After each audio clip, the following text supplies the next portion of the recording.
Today, we're diving into something really brilliant coming out of Trichy, India. It's a model called Ecopoly, and what it does is tackle three massive problems all at once. It turns students into a green workforce, gives big companies a real way to invest in the climate, and, get this, makes the whole thing financially self-sustaining. It's called a green flywheel, and we're about to break down exactly how this incredible machine works. So let's just start with the central challenge, right? Think about this. How do you create thousands of green jobs for young people while also meeting ambitious climate goals and giving corporations a truly meaningful way to pitch in? I mean, usually these are treated as three separate, often competing problems. But what if they could be three parts of a single, elegant solution? Well, that's the core idea behind Ecopoly. Here's our roadmap for this explainer. First, we'll dig into the challenge Ecopoly is solving. Then we'll see how students give that first crucial push to get things moving. We'll look at the unique currency they created to measure action, and then the financial engine that keeps the whole thing spinning. And after we see the incredible numbers from the pilot program, we're going to ask the big question. Could this be a model for the entire world? All right, Section 1, the challenge. You know how it is. Youth employment programs, climate initiatives, corporate charity, they almost always operate in their own little bubbles. They're in different silos, they're disconnected, they rarely coordinate. And what that means is they're inefficient and they're often fighting for the same limited resources. This is exactly the kind of inertia Ecopoly was designed to shatter. This slide really nails the fundamental shift. On the left, you've got the old way of doing things, isolated efforts with kind of fuzzy results, where corporate social responsibility is often just a box to check, a cost center on a spreadsheet. But on the right, you have the Ecopoly model. It's an integrated ecosystem where every bit of impact is proven, and that corporate spending becomes a verifiable investment in both people and the planet. So how does Ecopoly actually break down those silos? Well, the answer is the first crucial push that gets this whole flywheel spinning: students. It all kicks off by mobilizing the next generation. And we are talking about some incredible scale here. In just one city, Trichy, Ecopoly is tapping into a latent workforce of 100,000 students. Now, this is not your average weekend volunteer program. This is about systematically training and deploying an entire generation as a skilled, hands-on green army. But look, having a huge workforce is one thing. You need a way to organize it and, crucially, to measure its impact. And this is where Ecopoly gets really, really clever.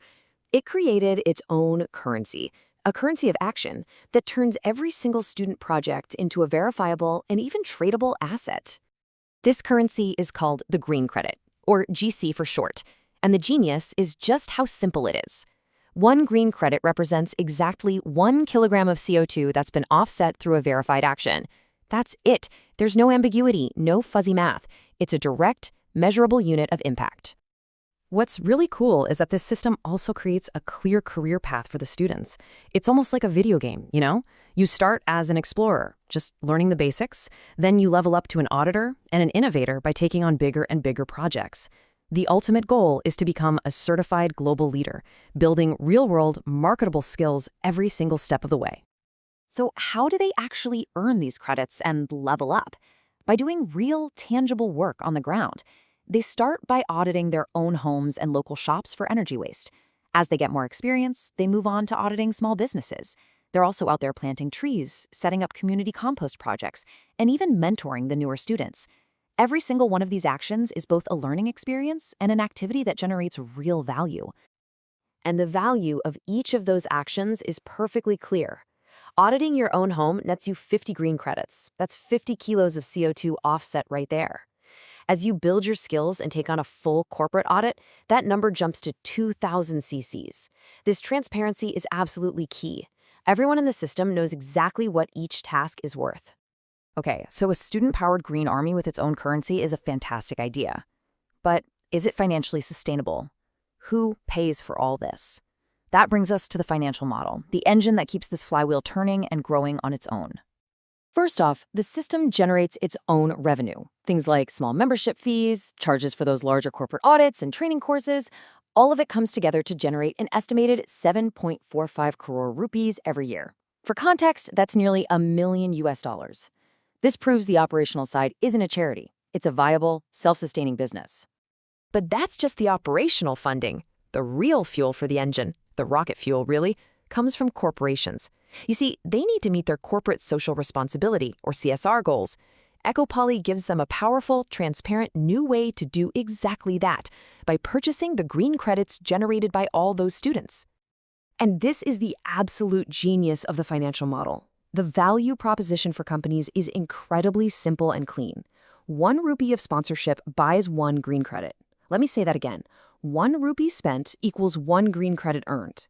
That means for every single rupee a company invests, they can prove that 1 kilogram of CO2 was offset and that their money went directly to training the next generation of green leaders. It's a total win-win. So, we have the student workforce, we have the currency, and we have the financial engine. Now, let's look at the impact. With all these parts working together, the flywheel starts spinning at full speed, and the results are, frankly, staggering. First, let's talk about the human impact.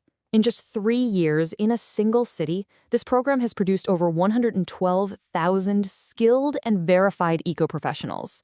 Just let that number sink in. That's a stadium full of young people who now have practical, real-world experience in the green economy. Next, the direct climate impact. All those student actions have offset 35,000 tons of CO2. To put that in perspective, that's like taking over 7,500 cars off the road for an entire year. This is a real, measurable dent in the city's carbon footprint. And finally, the economic impact. As we saw, the model is financially self-sufficient, generating that impressive gross turnover of nearly 7.5 crore rupees, about $1 million annually. It's the ultimate proof that you can create a system that is good for people, good for the planet, and good for the bottom line. It's not a trade-off. This chart right here, this is where you can really see the flywheel effect in action. The number of green credits generated has doubled every single year. It started at 50 million in year 1, then 100 million, then it exploded to 200 million by year 3.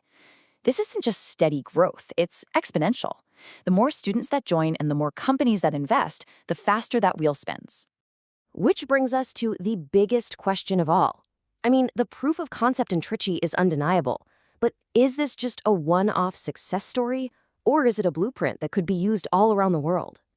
The entire model is captured perfectly in its own philosophy. Every student a steward, every action an offset, every project a proof. This isn't just a catchy slogan. It's the core design principle for the entire system. It ensures that every single component is tied to personal responsibility, measurable impact, and verifiable results. And the grand achievement for the city is this. Trichy is on track to become India's very first carbon-neutral education district. And the most remarkable part, this wasn't some top-down government mandate. No, it was built from the ground up, powered by the energy and the actions of its own young people.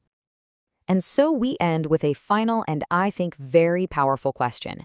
The Ecopoly model proves that it is possible to build a single system that serves people, the planet, and the economy all at the same time. It's not a dream, it's a working reality.